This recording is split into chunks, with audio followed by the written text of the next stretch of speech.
마태복음 1장 18절에서부터 25절까지 말씀입니다. 신약성경 1장입니다. 1쪽입니다. 마태복음 1장 18절에서부터 25절까지 말씀. 이 말씀을 저와 여러분이 한 절씩 다 함께 교독하도록 하겠습니다. 이는 이 시간 우리에게 주신 하나님의 거룩한 말씀입니다. 예수 그리스도의 나심은 이러하니라. 그의 어머니 마리아가 요셉과 약혼하고 동거하기 전에 성령으로 잉태된 것이 나타났더니 그의 남편은 요셉은 이로운 사람이라. 그를 늙어내지 아니하고 가만히 보좌하며 이 일을 생각할 때에 주의 사자가 현몽하여 이르되 다윗의 자손 요셉아 내 아내 마리아 데려오기를 무서워하지 말라. 그에게 잉태된 자는 성령으로 된 것이라. 아들을 낳으니 이름을 예수하라. 이는 그가 자기 백성을 그들의 죄에서 구원할 것이니라 하니라. 이 모든 일이 된 것은 주께서 선지자로 하신 말씀을 이루려 하심이니 이르시되 보라 천사가 그의 아들을 낳을 것이요 그의 이름은 임마누엘이라 하야. 하셨으니 이를 지녀간 하나님의 아들이라 하니라. 요셉이 잠에서 깨어 일어나 주의 사자의 분무대로 행하여 그의 아내를 데려왔으나 아들을 낳았더니 동생들을 하나님이 다음에 이름을 예수라 하니라. 아멘. 오늘 이 시간에는 우리가 마태복음 1장 18절에서부터 25절까지 말씀을 가지고 임마누엘의 은혜라는 제목으로 하나님 말씀 살펴보고자 합니다. 임마누엘, 우리에게 주어주신 임마누엘의 의미가 어떠한 것인가에 대해서 살펴보자라는 것입니다. 첫 번째로 임마누엘은요, 산 소망의 은혜라는 것입니다. 죽은 소망이 아니라 산 소망이라는 거예요. 임마누엘의 뜻은 뭐죠? 임마누엘의 뜻, 하나님이 누구와 함께 하셔요? 나와 함께 하신다. 하나님이 나와 함께 하신다라는 것입니다. 그게 바로 임마누엘. 여러분, 하나님이 여러분들과 함께 하심을 믿으십니까? 예. 하나님 믿으신다면은 하나님의 우리가 말씀대로 살아가야 할 것입니다. 인간은 누구도 죄의 문제에서 자유로울 수가 없어요. 죄라는 것이 뭡니까? 죄는 성경에 뭐라고 얘기하냐면 그 뜻이 관역에서 벗어나다라는 뜻이에요. 여러분, 화살은요 정해진 관역을 향하여 날아가야 합니다. 그런데 출발한 화살이 엉뚱한 곳을 향하여 날아갈 때 오발이라고 그러죠. 예. 목표물이 아닌 거예요. 정해진 뜻밖의 전혀 생각지도 없는 곳에 화살이 날아가게 돼버릴 수가 있다는 것입니다. 바로 죄라는 것이 바로 그러한 거예요. 죄는요, 하나님의 뜻하심에서, 정하신 뜻하심에서 벗어나서 또 다른 삶을 향하여 날아가는 거예요. 또 다른 삶이란 어떤 삶일까요? 자기만의 원하는 삶. 자기만을 위한 탐욕과 욕망의 삶으로 나아가는 것입니다. 이는 하나님과 가까이 할 수 없는 동떨어진 삶이에요. 왜냐? 우리 하나님은 거룩하신 하나님이시다. 성결하신 하나님이시다. 그러한 까닭에 하나님은 결단코 죄를 가까이 하지 않으세요. 어떠한 모습의 죄라든지. 죄는 바로 아담과 하와의 불순종의 씨앗에서부터 시작됐습니다. 그들은 하나님의 정해주신 말씀을 따르지 아니하고 결국 자기들의 원하는 바대로 나아가기 까닭에 범죄하게 되었다는 거예요. 그리고 에덴 동산에서 쫓겨나게 되었습니다. 하나님께서 정해주신 기업을 잃게 되었다는 거예요. 그리고 그 이후에 아담과 하와의 후손들은 하나님으로 벗어난 부터 벗어난 죄로 물들어진 하나님과 동떨어진 삶을 살아가기 시작했다는 것입니다. 죄로 인해서 인간이 받은 대가는 무엇입니까? 뱀은 사람을 유혹하였다라고 해서 평생 동안 어떻게 됐어요? 땅을 기어서 사는 너가 흙을 먹어야 될 것이다 라고 이야기했잖아요. 예전에는 뱀도 다리가 있었나 봐요. 에덴 동산에 있을 때는. 그런데 어떻게 됐어요? 죄의 결과로 인해 가지고 어떻게 됐어요? 평생 기게 됐다라는 거예요. 그리고 인간에게는 어떠한 고통이 따르겠죠? 하와에게는 바로 산고의 고통이 따르게 되었다는 거예요. 그리고 아담에게는 내가 평생 어떻게 돼요? 땀 흘려 노동을 해야 네가 생을 유지할 것이다 라고 하는 가시덤불의 길이 놓여지게 됐다는, 결국 죄로 인해서 인간은요 고통과 가시덤불의 길로 나아갈 수밖에 없었다는 것입니다.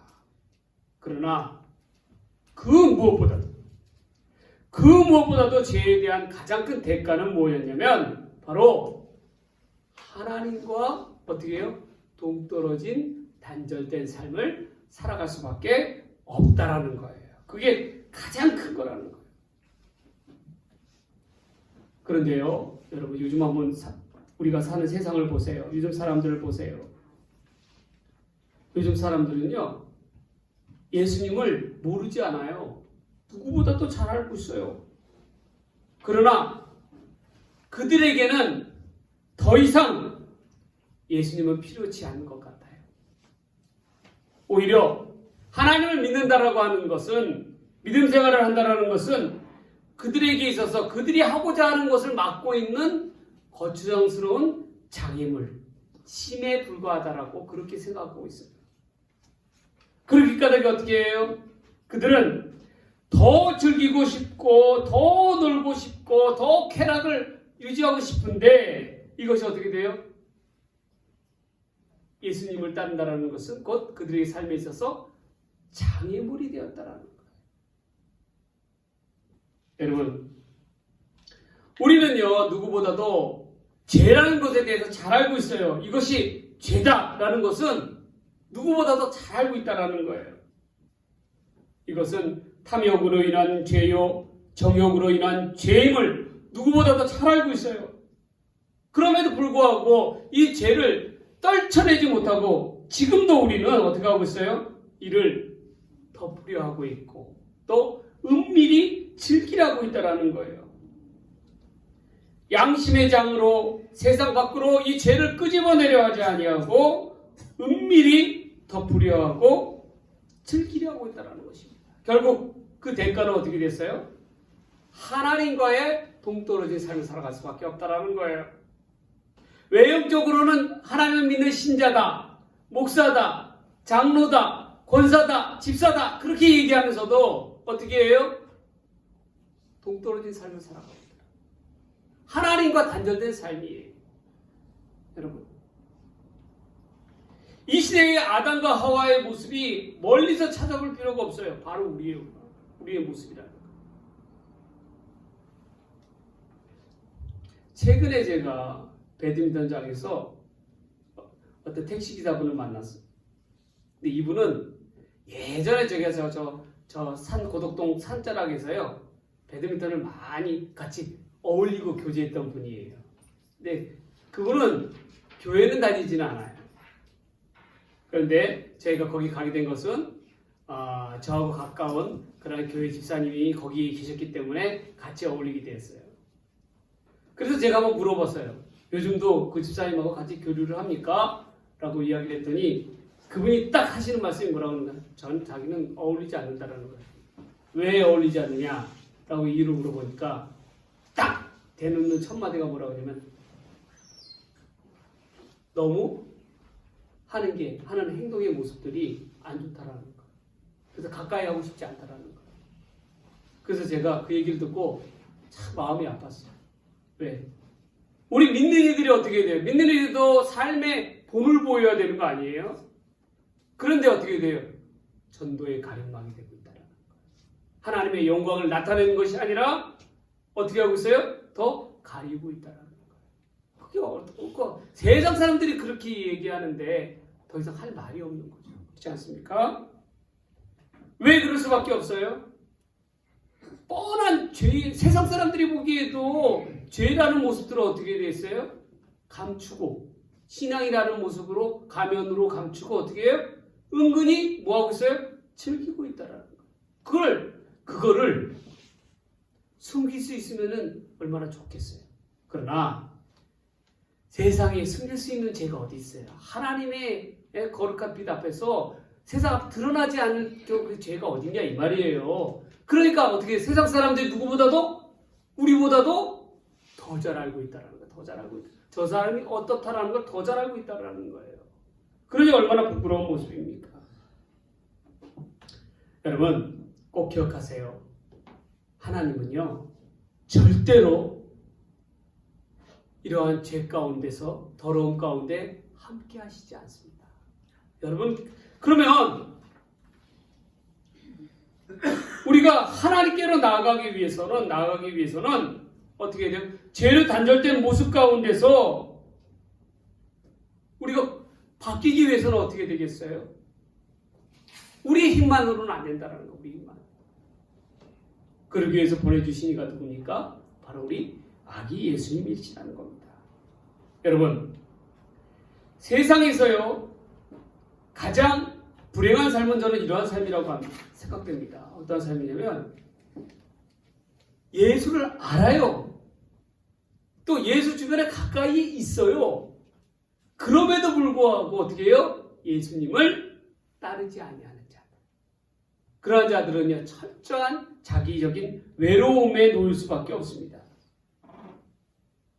하나님이 계시지 않는다라는 것 얼마나 여러분 고통스러운 삶이라는 거 한번 생각해 보셨어요?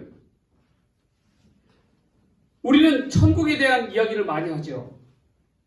우리에게 믿는 이들에게 소망이 뭐냐라고 물어보면 제일 첫 번째 하는 얘기가 뭐예요?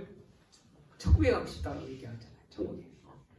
왜 그렇다면 천국에 가고 싶느냐라고 묻는다면 그곳에는 행복이 있고 그곳에는 하나님이 계시기 때문이라고 그렇게 대답합니다.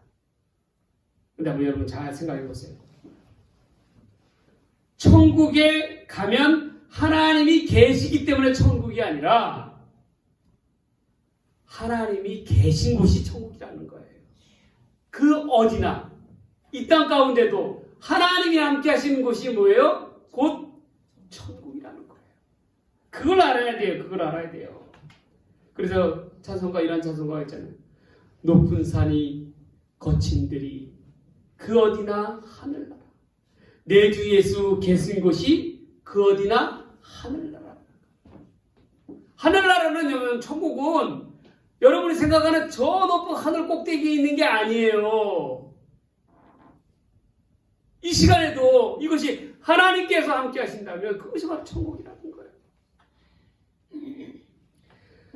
하나님의 있고 없고의 차이가 하나님의 임재가 있느냐 없느냐의 차이가 바로 천국이라는 것입니다.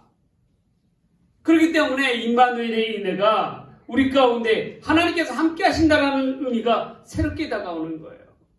임마누엘의 그 은혜가 있으면 곧 그것이 천국이라는 거예요. 최근에 어떤 방송을 보니까 이런 목사님이 계시더라고요. 시골에서 이분은 목회를 하시는 분이셔요. 시골교회에서 목회를 하시는데요.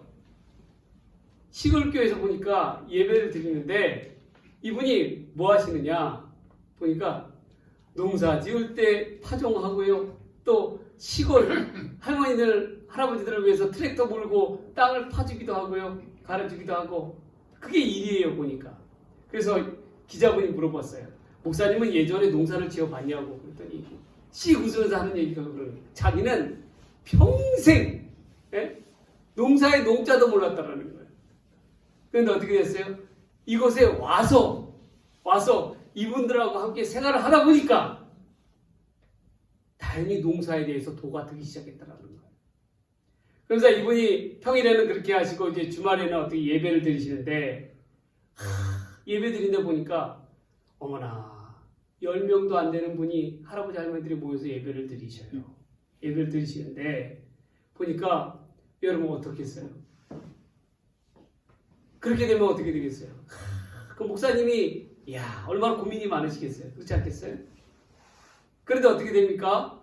그분은 항상 표정이 밝아요. 보니까 너무 기뻐하시더라고요. 밝아하시더라고요. 왜? 10명이 됐든 1명이 됐건 5명이 됐든 어떻게 돼요? 하나님께서 함께 하시잖아요. 그러니까 어떻게 돼요? 그것이 곧 천국, 임마누엘의 자리고 천국이죠. 여러분, 병이 동가 갖고 그냥 의리의리한 5만, 10만 가득 찬 그러한 궁전 같은 그러한 화려한 그러한 곳에 예배당에서 의리의리하게 해가지고 그렇게 해야 사람들 가득가득 모여야 그것이 하나님께서 기뻐하는 그러한 임마누엘의 자리입니까? 아니라는 거예요, 여러분. 하나님께서 기뻐하는 곳은요, 어떻게 해요? 하나님 가운데서 전심을 다하여 하나님께 기쁨으로 예배드리는 자리가 그 자리가 곧 천국이요 임마누엘의 자리라는 것입니다. 우리는 그걸 알아야 돼요. 하나님은요 우리 가운데 우리가 임마누엘의 의미를 바로 잘 알고 계시기를 원하십니다. 우리가 죄에서 떠나서 우리가 생각하는 그러한 생각과 가치관과 그런 것을 떠나서 어떻게 돼요? 진정 하나님이 기뻐하실 수 있는 자리, 그 자리가 바로 임마누엘의 자리라는 거예요. 우리가 그걸 알아야 되는 것입니다. 여러분, 아기 예수님을 우리 가운데 보내주신 까닭은 바로 우리에게 임마누엘의 은혜와 축복을 선물하여 주시기 위해요. 단절되어 있던, 죄로 인하여 단절되어 있던 인간들이 아기 예수님으로 인해서요, 아니야, 내가 너와 함께한다, 함께하기 위해서 이 땅 가운데 왔다라고 밝혀주신 게 바로 임마누엘이라는 것입니다. 본문의 21절에 보면 이와 같은 이야기가 있어요. 아들을 낳으리니 이름을 예수로 하라. 그가 자기 백성을 그들의 죄에서 구원할 자이심이라. 여러분, 아기 예수님이 이 땅에 오신 것이 바로 죄에서 구원하시기 위해서 오셨다라는 거예요. 이 말은 뭐예요? 우리가 인간이라면 받을 수밖에 없었던 원죄란 아담과 하와의 후손이라면 누구나 받을 수밖에 없던 그 죄의 사슬에서부터 아기 예수님을 통하여 우리에게 임마누엘을 선물해 주시는 것입니다. 더 이상 너는 혼자가 아니야. 내가 너와 함께한다. 여러분, 한번 이거 생각해 보셨어요? 하나님이 여러분들의 삶 가운데서 계시지 않는다고 한번 생각해 보셨어요? 그거만큼 불안하고 어떻게 해요? 그거만큼 어떻게 합니까? 답답하고 힘들고 그러한 삶이 없어요. 얼마나 여러분 걱정과 염려와 근심의 가운데서 살아갈 수밖에 없겠습니까? 죄 가운데 특히 죄는 또 나날이 지어가고 있죠. 죄의 무게는 점점 더 무거워져 가고 있죠. 하나님이 안 계신다고 보세요. 그것만큼 불행한 삶이 어디 있겠어요. 그러나 우리에겐 누가 계셔요? 바로 아기 예수님 동안. 그 예수님을 통한 구원의 다리가 놓여졌잖아요. 그리고 어떻게 해요? 하나님이 그걸 통해서 우리와 함께하여 주시는 길이 열리게 되었잖아요. 예수를 따르고 예수를 믿는 자는 어떻게 해요? 임마누엘의 은혜 선물이 주어지는 거예요. 하나님이 함께하여 주시는 선물이 주어지는 거예요. 그러니 얼마나 그것이 큰 축복이겠습니까? 산소망의 은혜겠어요.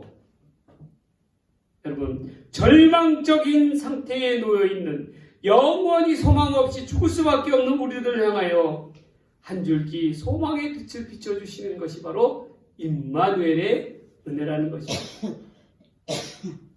여러분들은 그러하기 까닭에 우리가 이 땅을 살아가면서 임마누엘의 가치와 그 축복의 의미를 깨달으면서 우리가 날마다 살아가야 한다는 거예요. 그러한 까닭이 어떻게 됐습니까?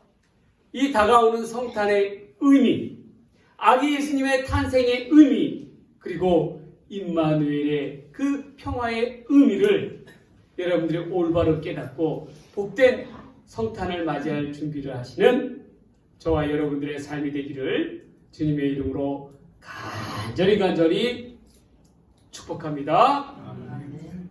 두 번째로요, 임마누엘은 은혜는 어떠한 은혜냐면 함께 하심의 은혜일 것입니다.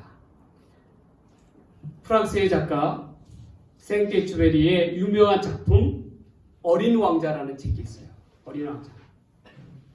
이 책은요, 세계에서 260개의 언어로 번역된 소설이래요. 그리고 무려 책이요, 얼마나 팔려나갔냐면 1억 만 부 이상 팔려나간 베스트셀러 중에 베스트셀러 책이 바로 이 어린 왕자라는 책입니다. 이 책에서 다음과 같은 이야기가 나와요. 어린 왕자가 여호와에게 무슨 친구가 된 여호와에게 묻습니다. 세상에서 가장 어려운 일이 뭔지 아니? 그렇게 물어요. 그러니까 여호와가 대답합니다. 글쎄요, 돈을 버는 일, 밥 먹는 일. 어린 왕자가 말합니다. 세상에서 가장 어려운 일은 말이야, 바로 사람이 사람의 마음을 얻는 것이야 라고 그렇게 얘기합니다. 각각의 얼굴이 다른 만큼 다양한 각양각색의 사람의 마음을 한순간에도 수만 가지 생각이 떠오르는데 그런 바람과 같은 마음을 머물게 하는 것이 정말 어려운 것이다 라고 그렇게 이야기합니다. 여러분, 우리가 말하는 인간관계라는 것은 어떤 겁니까? 인간관계를 맺는다는 것은 곧 상대방의 마음을 얻기 위해서 노력하는 것이에요. 공감. 인간관계의 핵심은 바로 사람의 마음을 얻는 것입니다. 아기 예수님은 왜, 하나님이신 아기 예수님은 왜 이 땅 가운데 인간의 몸으로 오셨습니까? 그것은 곧 하나님은 인간에게 하나님의 뜻을 알려주고 우리와 인격적인 만남을 갖기 위해서 인간의 몸으로 오셨어요. 그러면서 우리 가운데 말씀하시는 겁니다. 나는 너희가 내 마음을 알아주었으면 좋겠다. 그리고 나도 너희의 마음을 받기를 원한다.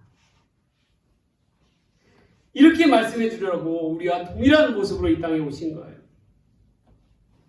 인간을 가장 슬프게 하는 것은 바로 단절과 외로움일 것입니다.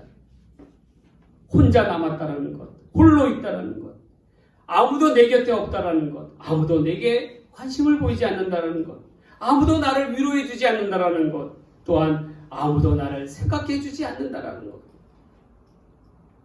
이러한 인간의 외로움을 하나님은 누구보다도 잘 알고 계셨기 까닭에, 그렇기 때문에 하나님은 인간의 몸으로 오셔서 우리에게 말씀해 주시는 거예요. 내가 너와 함께한다. 임마누엘. 누구를 통해서? 바로 아기 예수님을 통해서. 너는 아무것도 아닌 존재가 아니라 누구보다도 무엇보다도 값지고 소중한 존재, 이 땅에서 사랑을 받아야 마땅할 그런 존재라는 것을 가르쳐 주시는 거예요. 누구를 통해서요? 아기 예수님을 통해서. 임마누엘의 은혜를 통해서 우리가 너는 결코 홀로가 아니야. 너는 혼자가 아니야. 내가 너와 함께한다. 그것이 바로 임마누엘의 은혜라는 겁니다. 하나님이 우리와 함께 하신다는 말씀의 뜻은 이제 너는 혼자가 아니기 까닭에 나와 함께하기 까닭에 너의 닫혀진 마음을 열고 죄로 인하여 억압받고 고통받았던 삶의 모습 속에서 이제는 당당히 고개를 들고 움츠렸던 가슴을 펴고 세상 가운데 당당히 나아가라고 하시는 하나님의 메시지라는 거예요. 누구와 함께 나아가라고요? 바로 임마누엘, 우리 주님과 함께, 아기 예수님과 함께. 이제 본문으로 들어가서 23절의 말씀입니다. 보라, 처녀가 잉태하여 아들을 낳을 것이요 그의 이름은 임마누엘이라 하리라 하셨으니 이를 번역한즉 하나님이 우리와 함께 계시다 하니라. 오늘 본문인 마태복음은 결국 잘 보면요, 임마누엘로부터 시작해서 임마누엘로부터 끝나는 게 바로 마태복음 말씀이에요. 마태복음 1장 오늘 본문의 23절에 임마누엘, 하나님이 우리와 함께 계시다. 그리고 마태복음 28장 20절 마지막 구절에 뭐라고 나와 있어요? 볼지어다 내가 세상 끝날까지 너희와 항상 함께 있으리라. 우리와 함께 하시기 위해서 이 땅 가운데 오셨던 하나님의 아들은 세상 끝날까지 우리와 함께하여 주시겠다라고 한순간도 혼자 내버려 두지 않고 우리와 함께하여 주시겠다라고 약속해 주셨어요. 그렇다면 예수님을 따르고 예수님을 믿는 우리 성도들이 받은 가장 큰 축복은 이 땅 가운데서 돈을 많이 버는 것도 아니요, 이 땅 가운데서 명예를 남기는 것도 아니요, 바로 우리 주께서 우리와 함께하여 주시겠다는 그 약속의 말씀의 축복, 그것만큼 귀한 선물이 없다는 것입니다. 언제나 하나님이 우리와 함께하여 주신다는 임마누엘의 그 축복이 바로 저와 여러분들이 누리는 선물 중에 선물이라는 것입니다. 이 임마누엘이라는 이름은 세상 그 누구에게도 주어지지 아니하는 오직 예수님께만 주어진 이름이에요. 오직 예수님을 통해서 이루어지고 성취되어야 하는 하나님의 약속이 담긴 존귀한 이름이라는 것입니다. 오늘도 그 주님께서 우리와 함께 하셔요. 여러분과 함께 하셔요. 우리들의 삶 속에서, 각 개개인의 삶 속에서 함께 하여 주셔요. 그리고 함께 하시기를 기뻐하신다는 것입니다. 변함없이 우리와 함께 하시기를 원하시는 그 하나님, 그 임마누엘의 하나님의 이름을 붙잡고 우리도 날마다 승리하며 살아가는 복된 성탄의 자녀들이 되시기를 주님의 이름으로 간절히 축복합니다. 축복합니다. 세 번째로 임마누엘의 은혜는요, 순종하는 자의 은혜라는 것입니다. 순종하는 자의. 예수님은 육신의 몸으로 이 땅 가운데 오셨죠. 그는 요셉의 아들로서 이 땅에 오셨어요. 그런데 본문을 보면 우리 예수님은 요셉과 마리아 사이에서 동침하여 난 아들이 아님을 분명히 말씀하고 계셔요. 그럼에도 불구하고 예수님이 요셉의 아들이 된 것은 오직 주의 사자의 분부대로 요셉이 행하였기 때문입니다. 요셉은 장차 자기의 아내가 될 약혼자 마리아가 아이를 가졌다라고 그렇게 이야기를 들었을 때에 어떻게 했어요? 조용히 그녀와의 관계를 끊으려 하였습니다. 조용히 하였다라는 것은 은밀한 중에 끊으려 하였다라는 거예요. 여러분, 우리나라도 마찬가지죠. 우리나라도 조선시대에 따는데 만일에 결혼도 하지 않은 처녀가 아이를 가졌다? 어떻게 되겠습니까? 그 마을에서 살 수 있어요. 동네에 이건 수치다 라고 하면서 내쫓지 않습니까? 마찬가지예요. 특별히 이 유대 사회 속에서는 율법과 계율을 굉장히 중요시했어요. 그런 유대 사회 속에서 처녀가 아이를 가졌다? 이는 용납될 수 없는 일이에요. 잘못하면 어떻게 됩니까? 동네 사람들이 와서 부정하다라고 해서 돌을 던지고, 이로 인해서 마리아와 아기 예수님의 생명조차도 위협을 당할 처지라는 것입니다. 그렇다고 그래서 이게 감춘다고 감출 일입니까? 어떻게 되겠어요? 시간이 지나면 지날수록 마리아의 배가 불러올 거 아닙니까? 그러니까 이를 감추고 요셉은 마리아를 받아들일 수도 없는 거예요. 성경은 뭐라고 얘기합니까? 예수님의 아버지인 요셉은 의로운 사람이라.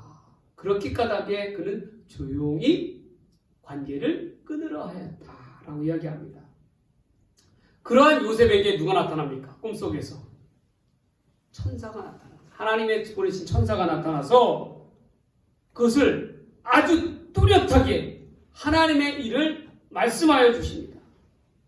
이는 요셉이 믿고 안 믿고의 문제가 아니에요. 너무나도 뚜렷한 하나님의 말씀이기 까닭. 마리아는 누구로부터 잉태된 것이라고요? 성령으로 잉태되었다라고 말하고 있습니다. 그러한 까닭에 이 요셉이 주의 사자의 분부대로 하나님의 말씀대로 순종하였기 까닭에 어떻게 했어요? 예수님은 요셉의 아들이 되실 수가 있었던 거예요. 그러나 우리가 여기서 깨달아야 될 것은 진정한 예수님이 바로 메시아, 다윗의 혈통, 인류를 구원할 메시아의 혈통으로서 육신에 의한 것만이 아님을 여기서 알 수가 있습니다. 오직 뭘 통해서요? 믿음을 통해서 순종으로 세워졌다라는 거예요. 아버지 요셉의 순종이 없어서는 어떻게 해요? 아기 예수님이 순조롭게 탄생하기가 어려웠다라는 것입니다. 그리고 요셉은 그 천사의 말에 순종하여서 받아들였기 까닭에 아기 예수님의 탄생을 우리가 바라다 볼 수가 있었던 것입니다. 이처럼 여러분 임마누엘의 은혜는요 순종하는 자들의 몫이에요. 하나님의 말씀의 순종, 죄로 인하여 죄를 거부하고 어떻게 해요? 하나님의 말씀에 순종하려고 하는 자, 하나님 가운데 나아가기를 원하는 자 가운데 살려고 할 때에 바로 임마누엘의 은혜가 내 것이 될 수가 있는 것입니다. 하나님의 은총은 단지 우리가 믿음의 자손에서 태어났다, 집안에서 태어났다고 해서 주어지는 것도 아니고요. 우리가 입술로만 매번 주여 주여 외친다고 해서 주어지는 것이 아니에요. 오직 아버지 요셉처럼 하나님의 말씀 앞에, 하나님이 주신 말씀 앞에 온전히 순종할 때에, 하나님 앞에 의롭게 행할 때에 누릴 자격이 주어진다는 것입니다. 하나님은 이처럼요 말씀에 순종하는 자와 함께 하시고 하나님의 역사를 그를 통해서 같이 여신다라는 것입니다. 우리도 하나님의 임마누엘의 은총이 과연 우리에게 어떠한 의미로 다가오는지 되새겨보면서 다가올 성탄절을 맞이할 준비를 했으면 좋겠어요. 임마누엘이 단지 그게 여러분들의 삶 속에서 아무렇지 않은 그러한 이야기가 아닙니다. 얼마나 귀중한 그러한 이야기가 담겨져 있어요. 그 임마누엘의 은혜, 축복은 결국 순종하는 자에게 주어진다는 것을 우리가 꼭 기억하면서 말씀이 육신이 되어 임마누엘의 하나님으로 오신 아기 예수님의 성탄절을 맞이해서 우리가 말씀 앞에 더 든든히 서갈 수 있는 우리 모두의 삶이 되기를 간절히 바랍니다. 기도하시겠습니다. 우리 축도는 우리 이근호 목사님께서 나와주셔서 같이 축도해 주시도록 하겠습니다.